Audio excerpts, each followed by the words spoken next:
And a very good evening, everyone. Welcome into your box seat, brought to you in association with Woodland Stud. More about them later on when we talk about some of our Canadian races from the weekend. But Michael Guerin, we're inside 2 weeks out from the great day, of course, Christchurch Casino New Zealand Cup, and Monday at Ashburton. There are a couple of sensational performances we need to talk about tonight.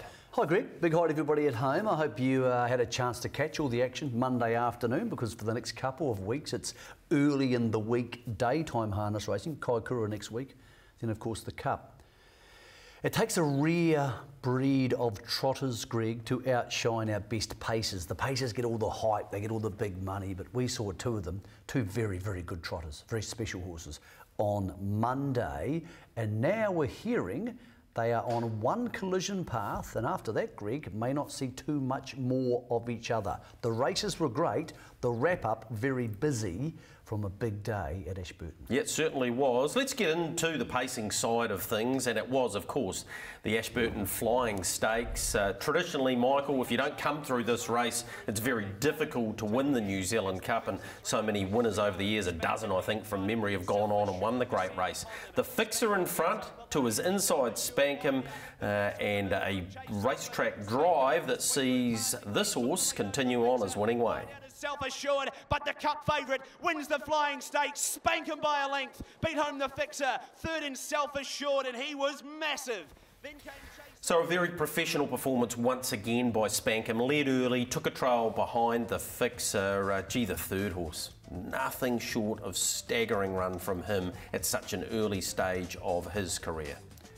Well, he was good, self-assured, but Mr. Professional was exactly what you would expect him to be. Spankum stepped away quickly, led, had the option to stay on front, which I think they would have had there not been, as we see the start here, a fair bit of pressure from the fixer, and Mark Purdon knew what he was following. He knew the fixer wouldn't stop, and therefore he would get the perfect run. There's AG's White Sox going for a gallop. That was caused by his hopple shorteners breaking, so willing to forgive on him. He wasn't too bad up the home straight, but here is that home straight, and Spankum getting through on the inside. The fixer very game, he's still improving, and there's Self-assured out 3 wide in sub 54 seconds for his last 800 metres.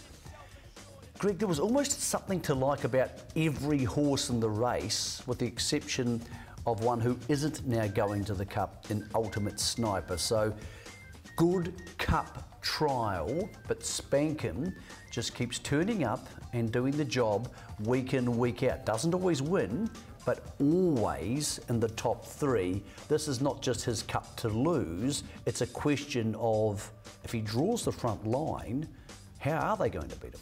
Well, if he shows the same manners he did on this day, Michael, and finds the front, he has options. He's led, of course, in a Miracle Mile, a Taylor Mile and a Messenger, and been too strong. Mark Purdon has indicated, though, on more than one occasion, he thinks he needs that sort of run to get the extreme distance of the 3200. The horse that doesn't need that sort of run necessarily is the fixer. He's already proven it. Yes, he sat in the trail last year, but he's only had 2 runs back this time in, and he wouldn't need to improve much for mine anyway, as I said last week, to be the horse to beat. Well, the crucial factor was going into the race, there were 3 at the top of the market. Spankum was clear top pick in the market, then the fixer, then Ultimate Sniper.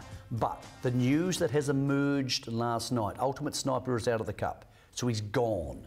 So all of a sudden you have those top 2 in the market, defending champion, and the horse who beat him fair and square in the Miracle Mile. The fixer's had that interrupted preparation. I think he's getting there, Greg, but I just think Spankum has slightly more point-to-point speed. I'm not entirely sure about that, because when the fixer was driven for speed in the Ballarat Cup last year, he was pretty good, but I think the fixer needs to improve a length to win the Cup. I don't think Spankum does at all. In saying that, he's not going to dominate a Cup, Spankum, but if he leads, he's a great horse in front. If he leads and hands up, he's very quick up the passing lane, and he's probably more doubtful about winning a Cup coming wide. That's the one time this year we have seen him vulnerable. He was beaten fresh up and then third off a 30-metre handicap when asked to sprint out of the 1-1. Up against the marker pegs, he's the horse that beat in the Cup, but that could be draw and standing start dependent. Let's hear from Mark Purdon about the winning performance and those drivers just in behind. Mark, that's got to be the perfect dress rehearsal for the Cup. Yeah, I think so, Greg. Yeah, he made a great beginning, got a nice run and won, you know, with probably a little bit in hand. What do you do between now and then? Is he likely to go to the Cup trial? I'd say so, Greg. Yeah, he's still thriving, and I think probably a Cup trial wouldn't do him any harm, and just be a nice hit out for him. You've said a couple of times you think to get the 3,200 metres at his optimum, he's likely to have to take a trail like he did today. Is that still your mindset? Yeah, you know, he made a great beginning today, so you know you wouldn't let anyone go with him, but you know, just the same, I think he's better coming from behind than he is sort of doing all the work. In terms of his preparation, though, it's been ideal, hasn't it? Oh, he's had a perfect preparation, Greg. Nothing's gone wrong, and you know, he's just progressed nicely right the way through this campaign.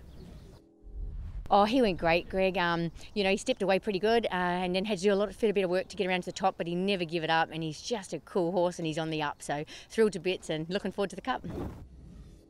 Yeah, he's going great again, Greg. He, you know, he just gets a bit panicky early, and you know, but he does come back pacing rather fast. So you know, he couldn't have gone any better than what he went today.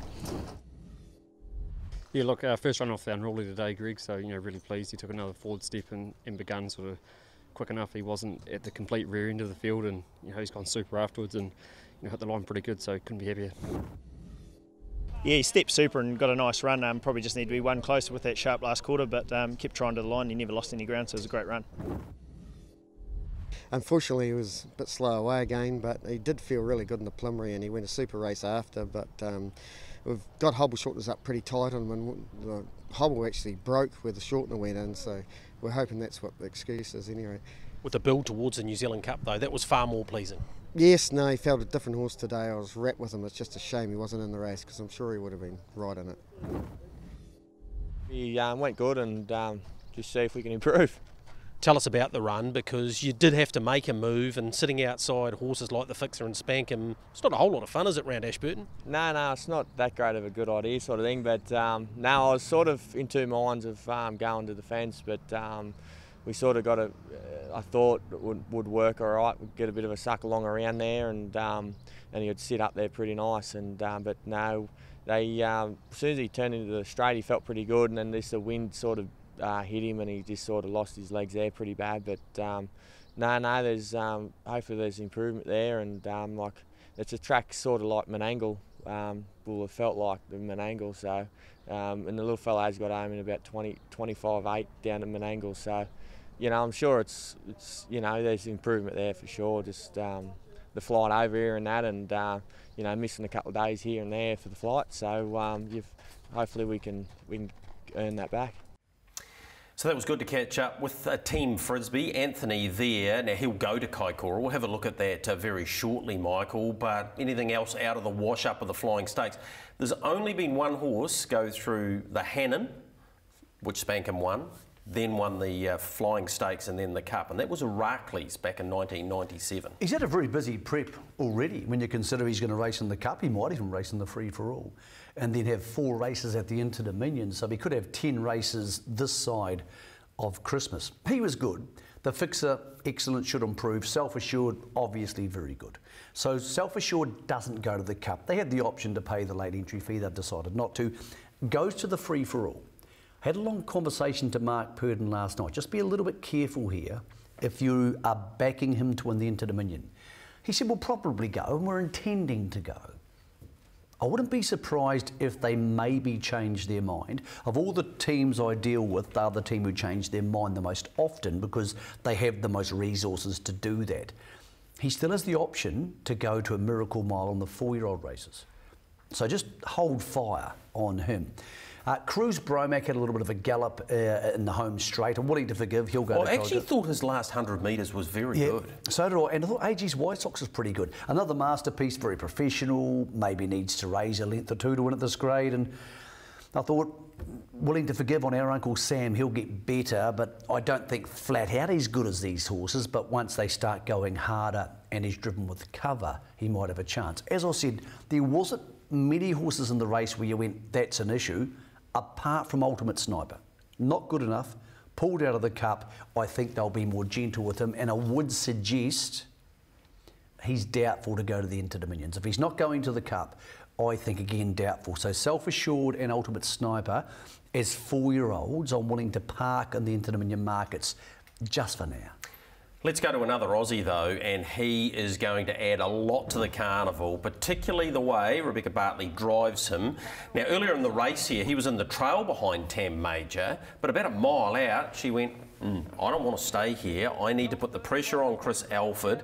It took Colt 31, who's a very good horse, Michael, to get him in the straight. He's big, he's strong, and if he stays like this, he's going to have a part to play the second Tuesday in November. Got to dig deep. He's fighting on. Colt 31 is diving. San Carlo, Colt 31. Colt 31, I think, might have pipped San Carlo right at the post. We'll wait. 157.5 mile rate, sitting outside Tam Major, home in 55 and 27. Gee, this was a good run. He reminds me a little bit because of his age and the way he races of Flashing Red. He's not as good as Flashing Red because Flashing Red won 2 New Zealand Cups, and of course this horse hasn't won a major race, but he's perfect for this Cup. A lot of concerns about the All-Stars dominating the race, which they deserve to do, but you want something to challenge them, and he's the horse most likely to do so. Had a good talk to Beck Bartley on Sunday night at the Gordon Rothacker Medal in Victoria. She's really excited about being here. She's been to Cup Day before, so she's excited to get here and not change her driving tactics, to attack and attack. It's going to make the race, might make the race for a horse like Spankham. The winner, Colt 31, spoke to Grant Dixon. He has kept him in the nominations along with Tennyson Bromack for the Inter-Dominion. No New Zealand Cup, but he is going to be coming to the Inter-Dominion at this stage. Both those horses, for different reasons, Greg, enormously add to the Inter-Dom. But for the New Zealand Cup, San Carlo, incredibly important. The one concern, there's no more standing starts in Victoria, which means he can't have had a lot of practice from behind the tapes. Lovely horse, big help to this Cup. Standing start, a bit of a concern because of their rules now, where if you didn't know, they don't have them anymore.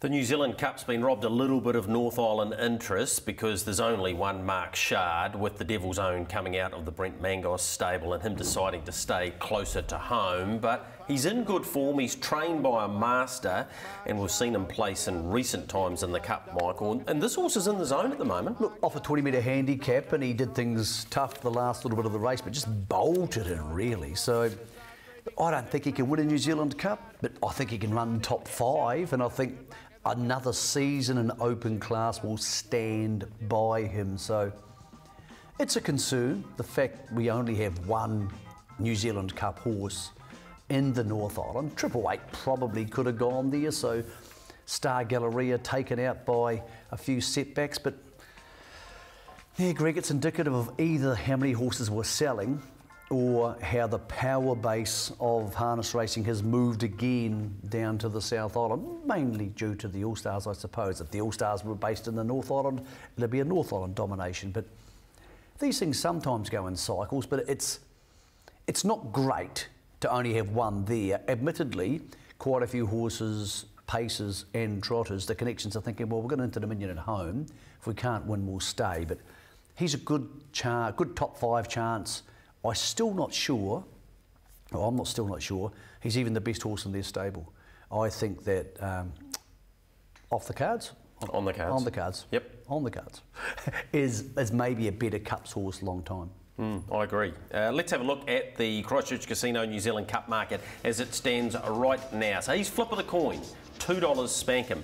The fixer, don't know if he opened at $4.50, he might have, obviously it says he did there, but he got out to $7.50, maybe even a little bit longer, and now he's back into $4.20, and I think that's about right for him. Cruise Bromax into $9, Chase Auckland the same. That move about those is more probably Ultimate Sniper coming out and the level of money that was held on him.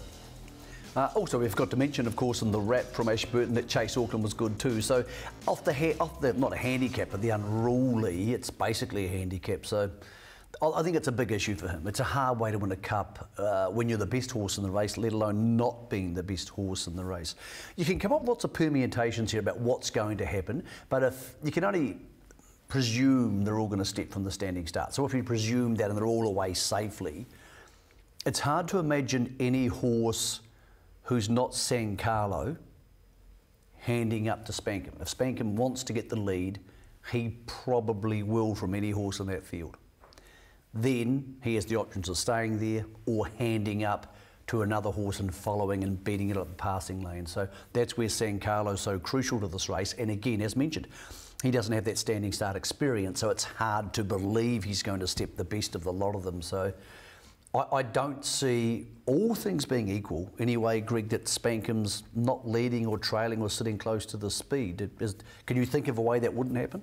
If he drew the second row. Now, I have concerns as to whether we're going to have 15 in the race, to be honest, the way things are unfolding in the last sort of 7 to 10 days. Well, what about the dun horses? Where are they at? Well, they go to Kaikoura. So let's have a look. Unfortunately, the fields aren't out when we're recording this show, which is lunchtime on Wednesday. So we can bring you the nominations, and these are the horses that are nominated for the 52nd running of the Alabar Kaikoura Cup. And amongst them is Henry Hubert, who won the age pace this day 12 months ago, and we expect him obviously to go pretty good in this race, and Classy Brigade. So they need a run, there's no question about that, and a cup trial's not enough. The horse that interests me the most here is Cruise Bromac. 4th in this race last year, in behind Spankum. Now, he handled the track reasonably well. I remember talking to Mark after the race and he said, look, if I'd been able to come out a little bit earlier, I think I would have got a lot closer to them. He is, without doubt, if he goes better than he did on Monday, pacing-wise, he has the ability to win this. You only have to think, Michael, he ran 3rd in the Victoria Cup 2 starts back. He's going to need to step better though. Let's not forget they do lose all that standing start experience which heaps of our horses get. Our horses get to do this every week leading up to the Cup. The Australian horses, it's all new to them. And we saw that the other day. The Australians went quick away, and that's that worry again with San Carlo. I think, I'll be honest, Kaikoura is a fun experience. I love watching it, but gee, it's hard to come from back in the field. Not because the track's bad, they just run so wickedly quick. So I want to be on the horse who steps away the best. That's how it worked last year. And a better act might be that horse because he's low flying at the moment, as is the Mitchell Kerber. Yeah, they are. And he's a horse who's now on the cusp of making the New Zealand Cup, along with Nundolo. I've got no issue if only 13 horses go to the Cup. Doesn't bother me particularly. They'll tell you that they get more turnover the bigger field because of the trifectas and the first fours, but if that's the biggest problem harness racing's got, well then that's not a bad one to have. 13's plenty in the Cup. I'd rather have 13 good ones who deserve to be there than if we have a scratching or two chucking in, for example, Samskara, who's about 18th or 19th. Well, we had that farcical situation 2 years ago where Imola got into the field, and we can't let that happen again. That was just embarrassing. So let's hope that the committee involved in this at the Met say we want 13 or 14 really good New Zealand Cup horses rather than 15 of any horse we can get.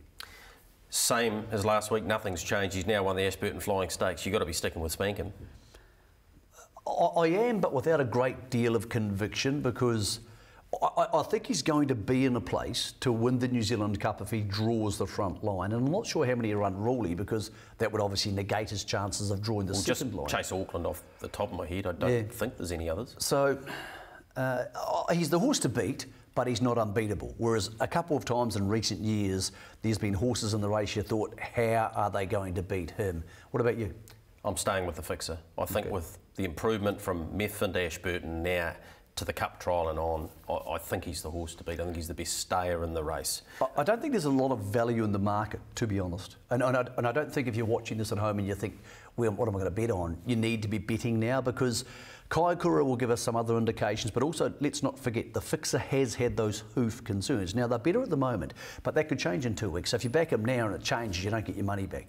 So as much as I don't want to tell you not to bet, I think there's no value there. You can cool your jets, and the tote pool is so big on Cup Day, a lot of horses start overs. The one horse who I do think will be backed in on the day, all things being equal, would be Spankum, because of course he's won a Miracle Mile in Australia and competed in Victoria really highly to a high level at the Inter-Dominion. So if nothing goes wrong with Spankum, Greg, I think that the money will roll and roll and roll, and he's the horse who won't probably get out too much more from that $2 quote.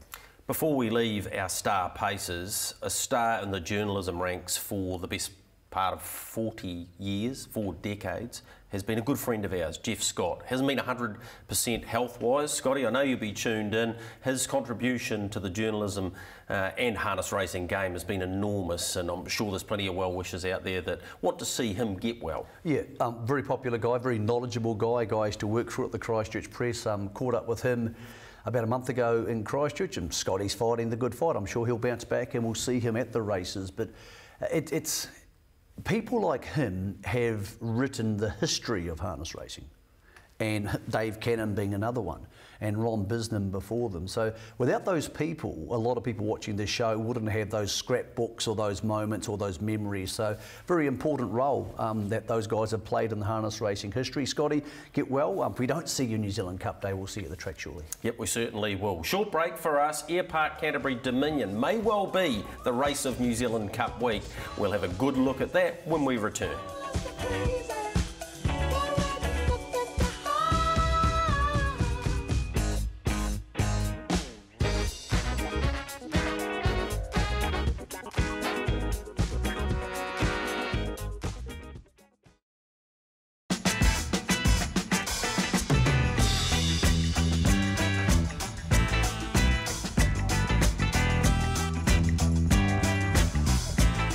So many of our very best square gators have won the Ashburton Flying Mile, and that was no exception on Monday, Michael, because as we go and take in the footage of Kaikoura, barrier 1, could he hold the lead? Well, that was pretty evident early on. Let's get Matthew Cross to bring him home in a new New Zealand record time. Kaikoura low flying at Ashburton. Theodosia, wide out as Habibi Inter. Sunday Sun Gallop when racing in second. It is Kaikoura, the stunning type. Open them up in the What the Hill Trotters Flying Mile. Kaikoura, just brilliant. Kaikoura won it by 12 lengths. Second, Destiny Jones. Third in Habibi Inter. Sunday Sun, he galloped. You often talk, Michael, about stallions when they're in the zone, feeling big and bold, and that was exactly what unfolded on Monday with him. 153.8, so that's a new New Zealand record, and he could have gone a little bit quicker had Cherie wanted him to. So no doubt there's a 153 in him. Good for the stallion career, really good for that. He's done this before, actually very similar win to that in the Cambridge Flying Mile on Christmas Eve 2 years ago. The last 3 seasons, Greg, he's been incredible pre-Christmas and only okay the other side of Christmas, and in fact poor on many occasions. But at the moment, the good news is the Dominion and the Inter-Dominions are both before Christmas. So he's finding himself in the right spot. He's a happy horse, clearly. I admire what Clint Ford did here. We think of Clint as the trainer. Ken's actually the trainer. He took himself off the horse and he put Cherie on. Cherie's a driver, that's her job. And it's not Clint's job. He drives diggers, apparently quite well. So this is a smart move, and it's going to become an even smarter move because through the Dominion, they have the Inter-Dominion, where driving tactics are crucial to winning an Inter-Dominion. Not because of the final, or just the final, because how you handle them in the heats. So this is a good move for everybody. That's a wonderful performance. That version of him, you would think just wins the Dominion, until you see what we're going to see in a couple of minutes, is Oscar doing something just as impressive in a different way. Let's have a look at the start, and if anyone had concerns about him holding up, he just led for fun here. Coming out with him was Sunday Sun, and we'll get to him in a moment and his walk back in time, if you like, to getting to his old tricks, unfortunately. But once he held them here comfortably by a length, Winterfell here you'll see go into a break. He was going to move around Sunday Sun, I believe, or he may have even been able to tuck back in behind him, but he rolled into a gallop, and unfortunately he can do that. Habibi Inter and Woodstone further back in the field. But once this happened, great things happens, not the same horse that he was 2 years ago when he actually won this race and beat Kaikoura, by the way. But here's Sunday Sun rolling into a gallop. It's not what you want to see as a dress rehearsal Winter Cup week. Not when he does it 2 times in a row. Like, willing to forgive any horse who has a gallop, but he's done it twice now, and as you said, we've gone back in time with him. Now, Robert and John are very good trainers, and they have the right people around them to work a trotter out, but you've got to wonder if this is mental with this horse. If he sometimes gets it in his brain or loses his confidence. I'm not sure what it is, because he warmed up really well, did Sunday Sun. In the warm-up, he was trotting beautifully squealy. So, and he was trotting squealy for much of the run. But when he jumped out of it, he actually settled again into the gate, which is probably a good sign. But he doesn't have that many more races between now and the Dominion to work him out. So it's very hard to go past this horse and Oscar, who we'll see shortly, with Sunday Sun, because the gap's so big to the other ones. So it's really hard to make a case that anything outside those top three of the New Zealand horses, because there's two Aussies coming as well for the Cup Week, could potentially win any of these races. The interesting race is we know Oscar Bonavita's not going to the free-for-all, and we're hearing now Marcoula's not going to the free-for-all. Correct. So do they, with a spluttering Sunday Sun, go to the free-for-all, because this is a terrible thing to say about the trotter of the year, try and win that, because maybe they can't win the Dominion on that. And get his confidence back, which may very well happen. Both. So it's a strange time. There's a lot of roller coaster stuff going on around the other horses in the trotters. Monbay being retired, Ingeheim being put in the paddock. But the top two are incredibly dominant right now. Not giving up on Sunday Sun, but you don't want to be on them in the futures markets at this very moment. No, you don't. I caught up with winning driver Cherie Tomlinson and the Beaten Brigade. Well, that was awesome to watch. I'm sitting in the car. It would have been even more special. Oh yeah, it was amazing. I mean, I didn't even ask him out of the gate. He just came out of his own steam and just had too much gate speed for them. And as soon as he got to the top, I just let him sort of run along at his own tempo just to keep him nice and relaxed. And yeah, he did it easy. When these stallions get in the zone like he was today, makes them big and bold and strong, and now he smashed the national record again. Yeah, 100%. He was in the zone today. I mean, Clint had him really right for today, and his fitness has really peaked now. And no, I think he's really heading in the right direction. Have you had a discussion yet about Kaikoura, the free-for-all or Dominion, or is it still to be absolutely settled on? Yeah, Clint and Greenwood will discuss that and see what the plan is for him, but yeah, I'm just not too sure. They'll do what's right and what they think's right, and I'll just go off the flow. Well, congratulations to you. Wonderful win and great to watch. Well done. Yeah, thank you very much. Thanks. Well, whilst you were no match for the winner, she's still gone great. Yeah, that's right, Greg. She's gone pretty super, really. Got held up a little bit around the bend, and you know, they went blistering speed, and yeah, Dean's wrapped. You know, yeah, onwards and upwards. Yeah, that's her go in life, isn't it? Following the speed, and she always finds the line. Yeah, for sure. She loves it when they go hard. She just keeps whacking away the same speed. But to her credit, she picked those other ones up today, and you know, hit the line good. Blair, a really solid performance by him. Yeah, it was a good effort, Greg. You know, obviously by the time it's going to be flat catching the winner, but no, he's gone all right. Just thought he may have run, held second, but he'll take an improvement from that heading towards Kaikoura. You probably would have been feeling pretty good about life at the 400 metre mark, but he's done the same thing again.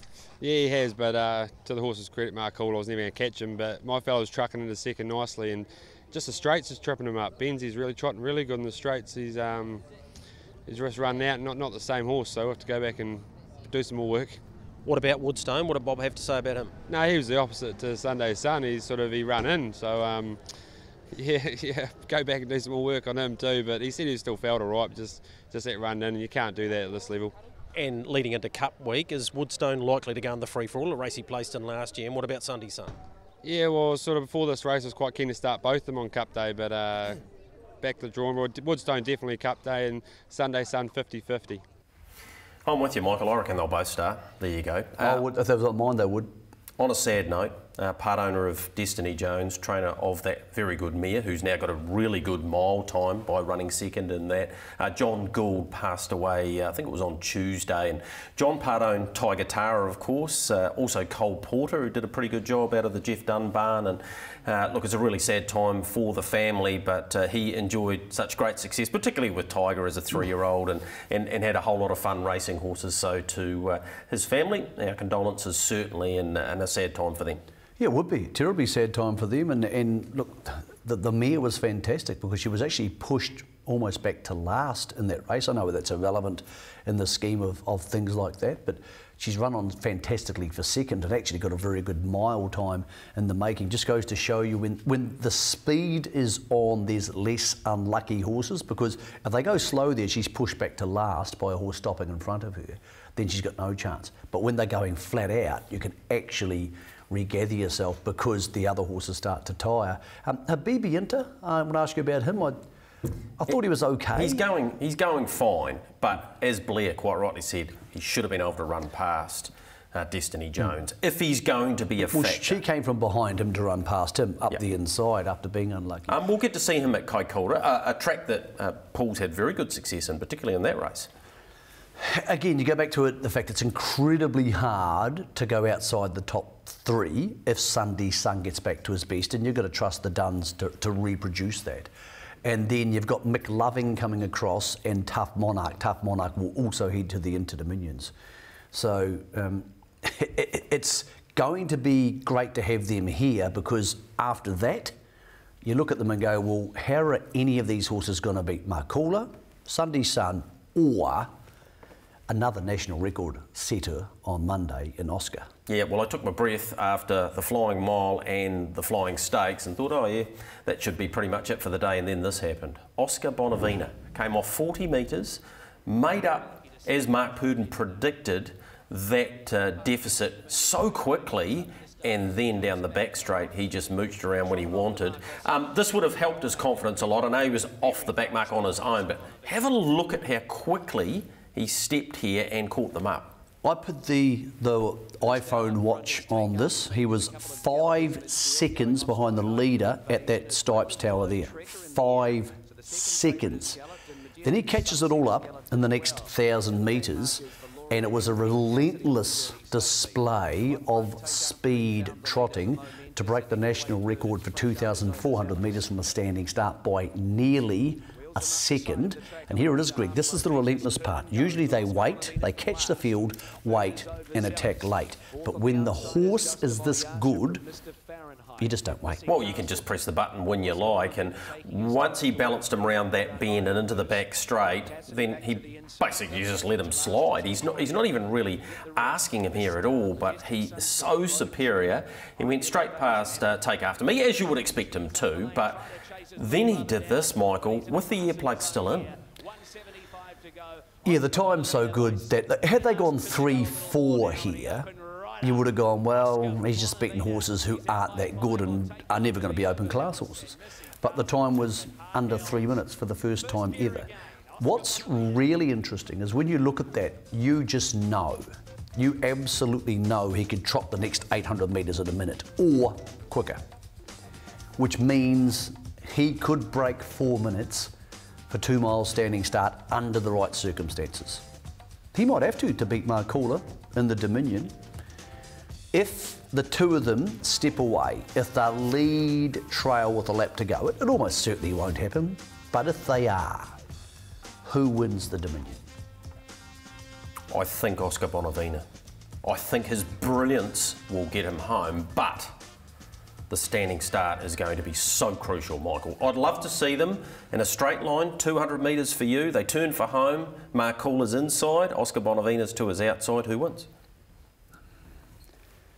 Oscar Bonavina just, but I'm not sure. I think there's an expensive mistake waiting to happen with Oscar Bonavina. At the standing start, he gets a bit keen and racy somewhere. I'm hoping it's not for the punters at home, but I just can't be taking the $1.95 about him for the Dominion or whatever it is now, maybe $2, because there is a chance he could miss away. And the 2 mile standing starts on Cup week, Dominion and New Zealand Cup, they're some of the worst standing starts I see every year. They're a lottery. They stuff around for too long.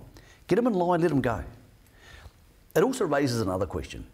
The 2 best trotters in New Zealand at the moment, not Australasia, because Tornado Valley's still the Inter-Dominion trotting champion, even though I think these 2 are better than him, aren't going to a biggest trot. Again. So how much longer do we continue with this rather novel experiment, which makes no sense to me, of not having the Dominion on New Zealand Trotting Cup Day? Therefore, it's the big 2 mile day, and then the free-for-all day is both free-for-alls. Because there's no doubt in my mind that if they go to the Dominion, they're more chance, not saying they would, but more chance of turning up in the free-for-all. What do you think? Well, if you flip it round to Anzac Cup and to the Rowe Cup, I know your answer's going to be, oh, that's 7 days difference, but the trainers are quite happy to go to a mobile stand in that situation. So is the 3 days that big a difference?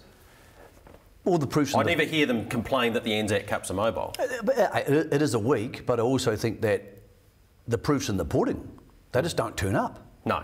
We're just not having the horses turn up in the Group 1. I've spoken to Addington which about is the New Zealand free-for-all. And the attitude for a wee while has been this, that the people going on New Zealand Trotting Cup Day don't care who's in the New Zealand Trotting free-for-all. They don't care. So they don't know the trotting horses. And I'm just giving you what they are portraying. I'm not saying that's what I think, because I would love the Dominion to be on Cup Day as well. But I think a lot of clubs self-justify stuff. There's no reason this is a good idea. There's no reason this is a good idea. No. For years, how many times do we miss out on seeing these horses? Well, we're not seeing the best version of horses in our Group 1s. And secondly, inversely to your conversation, the people who go on free-for-all day don't care who's in the Dominion. They don't care, because the trotting people who go. They're going to go anyway. Yes. They've got dressed up, they're going for the week. The general public, do you think they're walking up and saying, oh, Mark Coula's in today, I've got to go see that? They don't think that way. So it's an experiment which was worth trying. There's no proof or no data it's worked, and the most obvious data is the best 2 trotters in New Zealand this week aren't going to be in the New Zealand free-for-all, which is what it's called, on Cup Day. So why don't we change it back? No argument. I'm not going to argue with you there. Maybe we'll get someone on from the club post the Cup Carnival and have a chat about that. So, Michael, here's the Air Park Canterbury Dominion, and you can't go away from the top 2. Oscar's now $1.85. Markula, 13s into $3.50. Excellent if you grab the $13. And the shift from Sunday Sun out to $5. McLovin, the first of the Australians. We know him here in New Zealand when he was trained by the Letherbys. $13 his price, and Majestic Man out to $17. There's enough around a lot of these horses, right down to Destiny Jones, to say this could place in a Dominion. But when you look at the top 3, could you see any of the others beating all 3 of them? Sunday Sun's the interesting horse. Then, of course, the draw. I'm not sure where I want Oscar Bonavena to draw if I'm on him, which I'm not. But I'm probably thinking out wide on the track would be best. Talking about Oscar, the big news coming out last night. This is crucial. He's not going to the Inter-Dominions. Of course, he pulled out yesterday. There was a couple of other medium-profile horses pull out, but he's the big one. Mark Purdon and Natalie made the decision, Greg, not to go to the series. Too busy a series for a horse at his age. Dominion, Flying Mile at Cambridge, National Trot. Great Southern Star in Victoria. Then they're going to stake him for the major races in the US. That's exciting, isn't it? It is, really. good. With his speed, he's part owned by Chris Ryder, of course, so Mark could potentially take him up there himself, or Chris could train him there, or a combination of both. Mark take him, hand him over to Chris. It would be sad to see him go if we lost him, but... Would he ever be back, Michael? Well, I wouldn't have thought so. But the great news is, if Speeding Spur, who wasn't a natural miler, can trot 152.8 at Tiago Downs this year, I've got no doubts Oscar Bonavena can go 151 and change. And he's only 4, Greg. No reason to think that he couldn't go a little bit quicker. So exciting if he did make it to America in one piece. It's a long way away. Disappointing he's not at the Inter-Dominions, but I don't think too many people surprised by that. A big sigh of relief for maybe not the Markula connections. They probably weren't scared of him, but maybe some of the connections of some of the others like Temporale and Massive Metro, who start their Interdom campaigns this Friday night. Another very good race at Kaikoura on Monday will be the aged pace. Let's have a look at the field for it. Now, off the front, Michael, it goes down to Stars Tonight. So then Cruiser's off 10 metres, 1 off 10. And Millwood Maisie's actually off 20 metres, who's done most of her racing, of course, in Australia in recent times for quite a wee while. Taxman off the front, he's in winning form. Mongolian Cavalry's a fair horse. Mikey Maguire will be suited to this sort of race. And Arden Roanoke's been doing a good job. And of course, Josh and John Dickey have better start dreaming who's racing well. And be racing in very strong fields up north too. But I thought Heisenberg might be a tricky horse to beat here. I thought he of course won this race last year. He's in the Kaikoura Cup. This is him actually on Monday. Now you need to have a look at the horse in the dun colours on the second row. He's number 8 and unfortunately cops this check early, which pretty much took him out of play in this race. Let's have a look at where he gets to, Michael, and therefore he's a realistic horse to follow through to the Cup Carnival, isn't he? Because he's a decent racehorse, Eisenberg. He is, and also one of those horses who, around those second string races through the Cup Carnival, is going to be good enough to beat the horses who aren't the Cup horses. That's him coming wide on the track here. And as you said, lost a fair bit of ground at the start. So this is a good 5th, considering how hard it is to make ground at Kaikoura, at Ashburton. So, yeah, Kaikoura is going to be interesting. Standing start manners are crucial there. He is actually in that age pace. My apologies, mate. Yeah, no, he's in the age pace. Yeah, it was Henry Hubert who won the race last year. Hubo is in the Cup along with Classy Brigade. And look, I hope all those dun horses make it through the Kaikoura meeting and into the Cup Carnival, because we need that depth of quality in the New Zealand Cup. How dare I question whether you were right, well, Michael? We make lots of mistakes, Gregory. These things happen when you're on television. Kaikoura is going to be a lot of fun. I still think there's some merit in making Sunday trotters only day.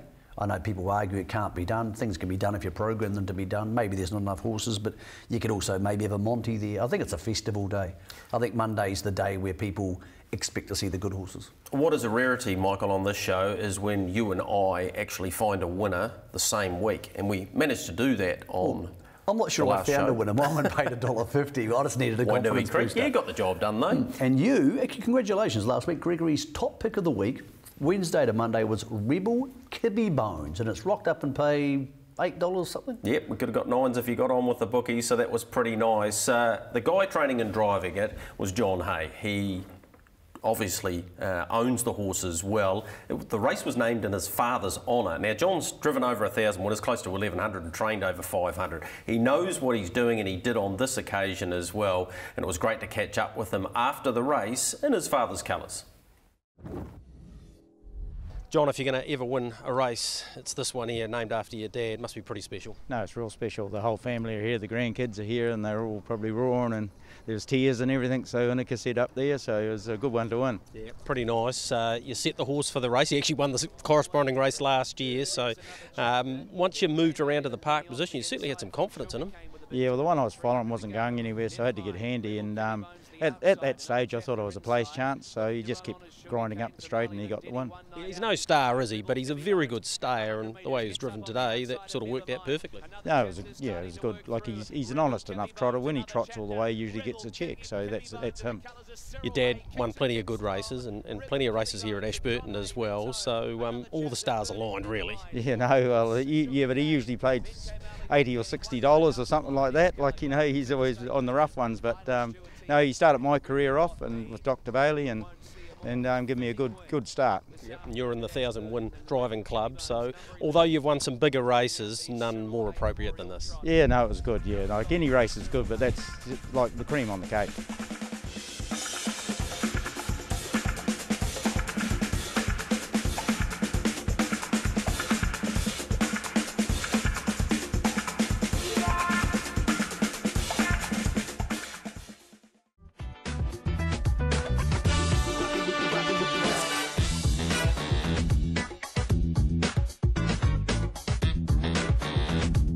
Macmillan Equine Feed Sire Stakes heats, the final 2 were held last Friday night, heats 4 and 5. Let's go to a really impressive horse. Gee, on this, Michael, hard to argue that he won't be more than competitive at Addington. Line-up and sensational time, 54.4 the mile rate. He's a beautiful pacer, isn't he? He is. I think they've cleaned him up a little bit. He was a horse who was just learning early in the season. He didn't have too many starts before he re-kicked off this campaign. Gee, he was good here, and he's very quick. Bad to the Bone was excellent in 3rd place, and I think he'll improve his stack as well. So Ray Green is going to head down there with a strong bunch. Of course, he's won the race in the past with Sir Lincoln and finished 2nd a couple of years ago with King of Swing. But It's never easy to beat the All-Stars in a sires stakes, but two things. If he gets on the marker pegs, he's got the speed to do it. And secondly, and this is by no means slagging the horses we're about to see, I don't think, while they're very good this crop, I don't think the All-Stars 3-year-olds this season have a superstar. There's no Lazarus Chase Auckland Reactor type horse here. One Change might be the best of them, but he was beaten last week. Not his fault, had a hard run. But he is now beatable, and I don't think that there's this enormous gulf between them and the chasing pack that we might have seen in the recent years. Very solid performer for them is Flying Even Better. So the last heat was held at Addington Raceway. He's best when driven rough, according to Tim Williams, and asking him a long way out, and he keeps on finding. That's One Change to his outside. Get Matt Cross to bring him home. There's a few unlucky runners in behind as well, and then we'll have a chat about the final heat in the sires. Kicking strong here on the inside, down to the bone, but Flying Even Better. Flying Even Better bits down to the bone. Third in was One Change, Photos fourth. He was good, Flying Even Better. He's finally got the measure of One Change, whereas I think he's finished second to him maybe 4 times through his 2 and latterly 3-year-old career. But down to the bone, nice barrier draw, got himself into a nice spot. Robert Dunn potentially with a 3-pronged attack into the sires. So there's a couple of stables there with multiple runners to take on the All-Stars. Italian Lad I thought was very good once again, Michael. Aqua Sancta and Dinah Bolt in particular, he'll be in the maiden on Cup Day. I think he might be quite hard to beat. He couldn't get a run late in the piece. No, he couldn't.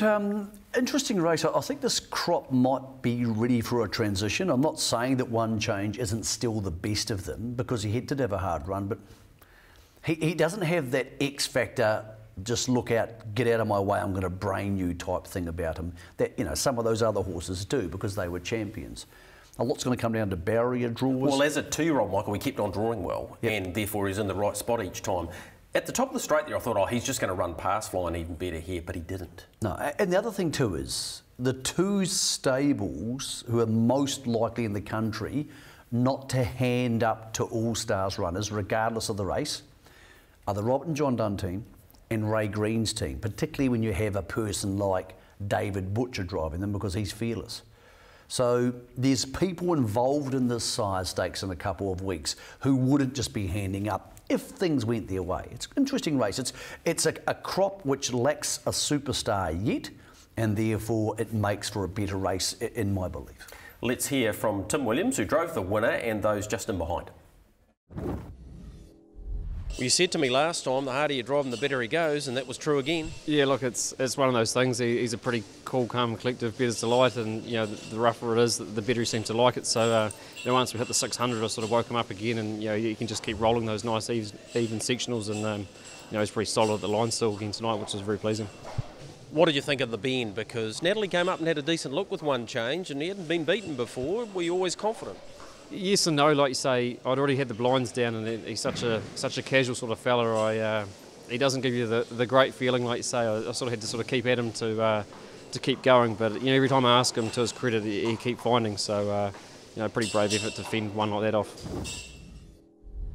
Great draw at 1, Greg, and yeah, Timmy was good. He stayed there, got a nice economical run, and I was at the last furlong. He sort of halfway down, I was going to run about 4th or 5th, on average 4th or 5th, and last furlong he dug in good, so wrap. I thought he was very good, Greg. You know, sort of early, just sort of slogged across nice. Got a pretty good trip, just popped around the park, you know, just had to see if he could do a bit of work. Second up, I was really, really happy with him. Yeah, he's going good, Greg. You know, it's pretty hard from the unruly to give some of those good 3-year-olds a start, but you know, he was in for the fight, and he still hit the line going good. So you know, after today I was talking to Mark, he's going to come into the draw and off the unruly, and you know, he'll be a player in the final. And that'll be crucial for him. Here are the horses that have qualified, and we've gone down to the top 15, I think you'll find there, Michael. So yeah, Flying Even Better, copy that lineup up the top, just with One Change above and beyond. But it's not just the All-Stars there. Multiple runners for Robert Dunn, Ray Green, and Barry Purdon there with Bad to the Bone, I think will definitely have a part to play.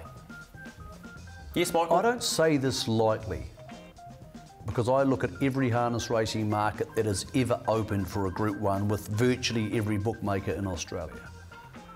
I cannot remember the last time I was more confused by a horse being favourite for an open class race. How is Italian Lad favourite for the Sale Stakes? I'm not saying he's not going to win it. Good luck if he does win it.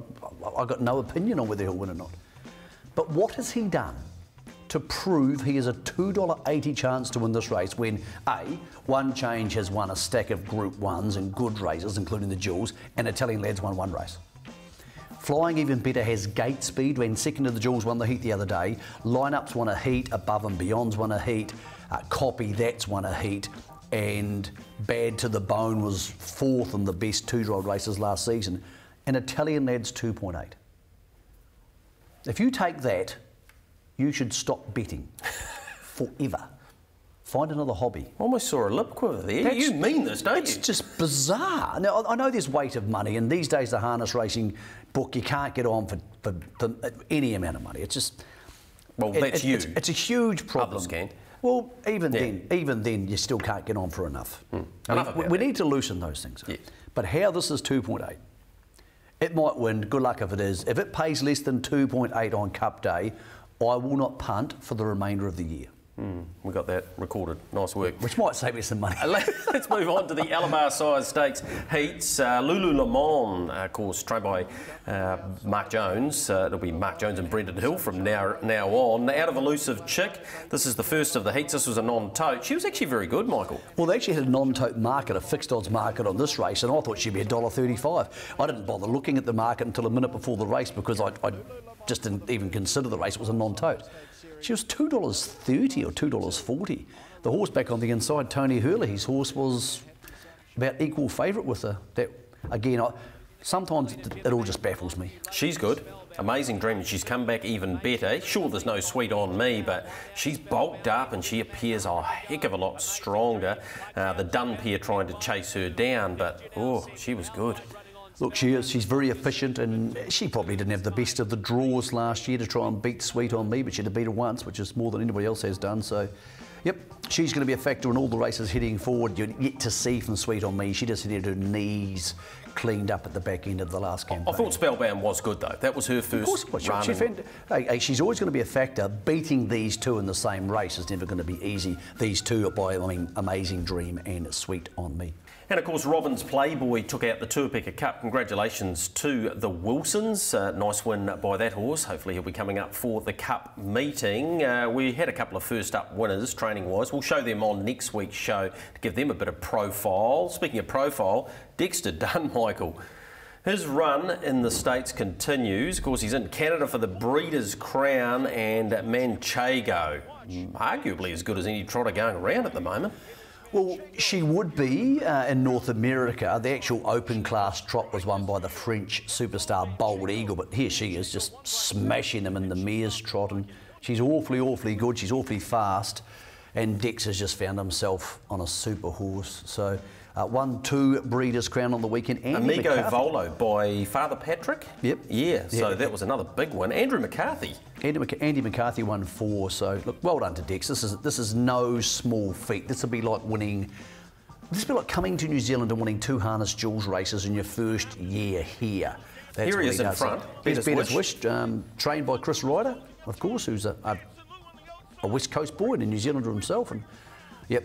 He was very good as well. The winner by Sweet Lou, Dancing Lou. So on the Woodland Show, of course, we are tonight. And look at that right on the line, Dex. Looks across at the infield there and has a look on the screen and, I think you might have got me there, Andy. As I said, it's no small deal to win 2 Breeders' Crown finals in your first official year in North America. So well done to Dex, and past $10 million in stakes for the season. Michael, Tornado Valley became the Victorian Horse of the Year, and you were there. Yep, I was lucky enough to MC the Gordon Rothacker Medal, where there was a standing ovation for absent Gavin Lang. Gavin is in a battle with cancer, and everybody in the room stood up before the awards and clapped because Gavin was watching live on the stream, and he was very humbled by that, and we're all hoping for the best for one of the legends of Australasian harness racing. All right, Ginger Gleeson got the Gordon Rothacker that night too. Let's have a look at the week ahead for you, a very busy one. We do have the Manawa 2 Tuesday, of course. They kicked off there. Thursday, $25,000 pick 6, 524, 7 races. Then we head up north to Alexandra Park. They've got the pick 6 there and a $10,000 bonus late quality. They are really working well. 6:14 the start time there. Methven have a twilight meeting to coincide with that. 3:24 the 8-race program out of the Mount Harding. Forbury have 7 races on Saturday. 12:33 the start time there. And Kaikoura, the first of 2 days. 6 races they have on Sunday. $10,000 bonus late quaddy, so that'll start on race number 3. And then this massive day. Group 2 Alabar, Kaikoura Cup, the listed PGG Rights and Yearling Sale Series, Age Classic and the Majestic Suns South Bay Trotters Cup. And Cambridge on Tuesday. 9 races, of course, that coincides with Melbourne Cup. All right, we're going to back up from tipping a winner each last week. So this week, Michael, I've gone with the Trotters again. Sugar Cane, Mobile Trot, we're going to get off the machine quickly. It's only 1900 round there. Nip around there pretty quickly for the McCormicks. My one doesn't count from last week because it was only $1.40, so we're going to pretend it didn't happen. But Blazing River will pay more. Back from standing starts. Galloped this last 2 standing starts. Mobile this week at the park. Really good each way bet. Blazing River. We're getting close. Got another foal pick. 30. I mean, oh yeah, we have. I Yes. thought of this one too. This is on the West Coast. That's the beautiful West Coast. Actually, Buller, which isn't part of the West Coast, but it's a long story. I won't get into that. This is Better's Delight out of Reality Check. A filly. Filly. And she's worth a stack. I'm suggesting the Walshes may not be willing to sell her because she is a fool to Ultimate Sniper and to Ultimate Machete. So she's worth a little stack of money. That little girl down there in Buller, which is actually part of the West Coast, but not. It's a long story. All right. Thanks so much for your time, Michael. Looking forward to next week. Of course, we have the Cup Trials. It'll be a live show. We'll have everything that unfolds out of Addington then. You enjoy your harness racing week. Enjoy Kaikoura. I will do. See you in a week.